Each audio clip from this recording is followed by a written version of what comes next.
But if I'm going to watch TV, it's going to be something cultured and educational, like People's Court. Laugh if you want to, but I'm going to tell you something. If my neighbor's cat ever pees on my rug, and she won't pay to have it cleaned, I may go see Judge Walker myself. You know what I like about that show? Halfway through the show, they pause long enough to tell me and you, they say, these people are not professional actors. Had me fooled for so long. Of course, one good thing about television, though, the commercials are getting honest. There's one on now that tells the truth. You've heard it. It's not a car, it's a Volkswagen.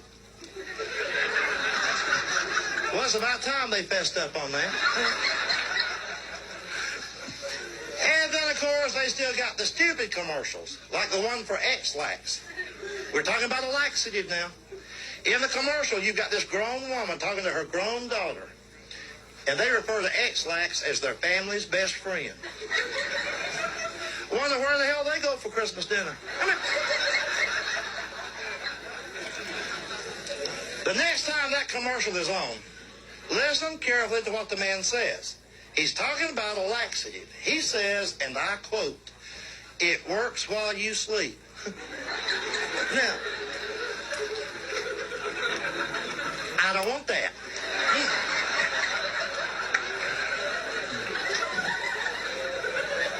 No, I want to be up and awake, ready to go.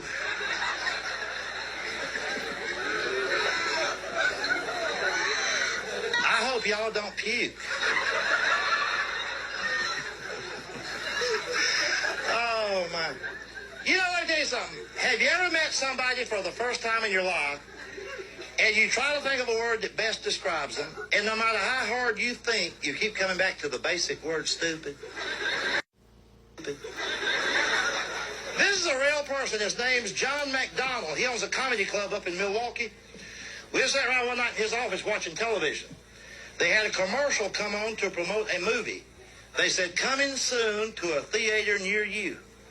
And John said, "Now, how in the hell do they know where I live?" Scared me.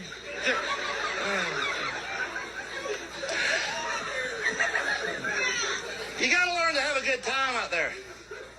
People take life too serious. See, no matter what kind of job you got, how much money you're making, what kind of house you live in, you have a day comes along every now and then where you feel like your life's in a rut, that everybody around you is doing better than you. They're making more money than you. They live in a better house than you. They're happier than you. We feel bored. On a day like that, you need some excitement in your life, a spark. You remember what I'm telling you, and I wouldn't tell you wrong. It is against the law to go through a red light. It is not against the law to stop on green.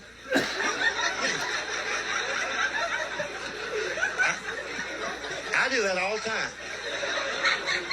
Oh, it's chaos. See, they didn't think anybody would ever do it. There's no law on the books. The policeman's going to pull you over, and he's going to say, "Hey, you stopped on green." And you can say, "Yeah, I know it. Have a good day."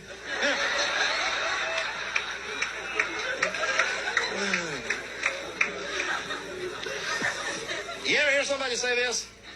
"I'm out of work, I don't have any money, I can't go anywhere, but I still like to see other people have a good time."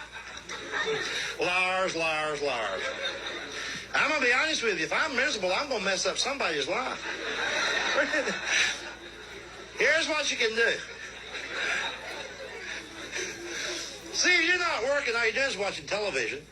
So any day, Monday through Friday, right at lunchtime, when McDonald's is the busiest, go through the drive-in window. Order a bunch of stuff. Then pretend your car won't start. Just sit there and block the window. Sometimes you'll have cars lined up a half mile. And every one of them's got to be back to work in 30 minutes. Except you. And you ain't got diddly squat today. You can talk to them if you want to. You can say things like, "How long y'all get for lunch?"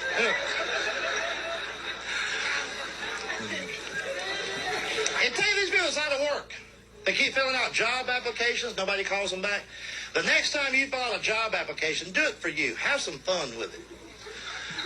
See, as an insult anyway, 3 pages long, stupid questions like, how many foreign languages do you speak? As if we're going to need that at the Waffle House. Yeah. In every application you filled out in your life, they got a place on there for you to put down your hobbies. They want to know about your hobbies. Why? Next time, put down bowling, breakdancing, or having fits, either one. Picking up aluminum cans. Driving around the neighborhood looking for cracks in the asphalt. And killing dogs. Come on. And where it says nearest relative, put 12 miles. What you do?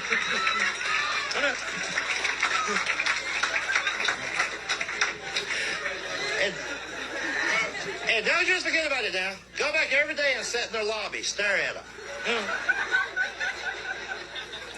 Tell them you want to change something on the application. And for a split second, they'll have hope for you. Say, yeah, I don't kill dogs no more. Mark that out. Cats. I'm killing cats now. See, I can tell you something. Whether you live to be 40 or whether you live to be 80, in the total scheme of things, life is short. Very short. You got to learn to get a kick out of every day. I know people who will let early morning traffic congestion on the way to work ruin their whole day. With all the real problems in the world, that's a little bit silly of us, I think. Have a new attitude out there. You get bogged down in morning traffic, look at the man in the car next to you, give him a smile, and point at his wheel. He'll pull over and you can go right on through. Oh.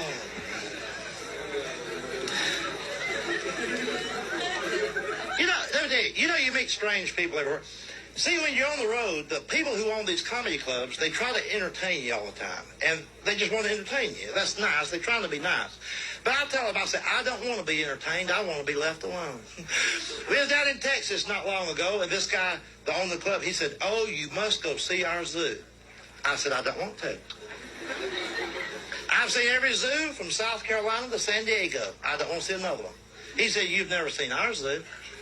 I said, does it have animals in cages? I said, believe me, I've seen it. Now, this is a true story.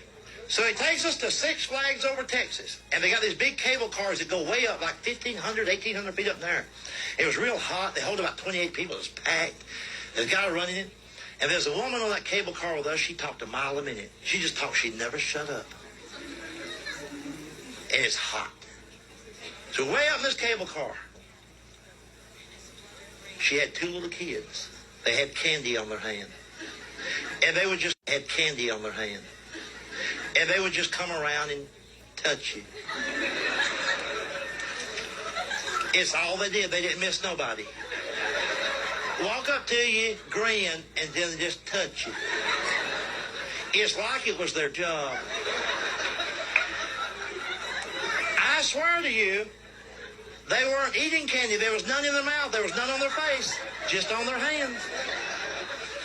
It's like before they left that morning, the mother said, okay, kids, we're going to Six Flags. Come here, let's put some candy on your hand. So anyway, we're waiting. See, ain't nothing you can do. I mean, they just come up and touch you. It's not like they're rats. You can't stomp them in the head. So anyway, so we're in the cable car, and their mother, the one that talks so much, she says, what happens if the cable breaks? What happens if the cable breaks? And the guy running back, he said, man, the cable's not going to break. I know it's not going to break. I just said it was going to break. I'm saying, what if it does? And everybody's going, shh. She said, well, what if the cable breaks? Everybody said, lady, the cable's not going to break. I know it's not going to break. I didn't say it was going to break. I said, what if it does break? Everybody said, shh, you're scaring the kids. Well, I'm just saying, what if the cable breaks? And everybody said, ma'am, the cable's not going to break. She said, I know it's not. I didn't say it was. I said, what if it does? What do we do? And finally, I had had enough. I said, we die. And you'll be quiet.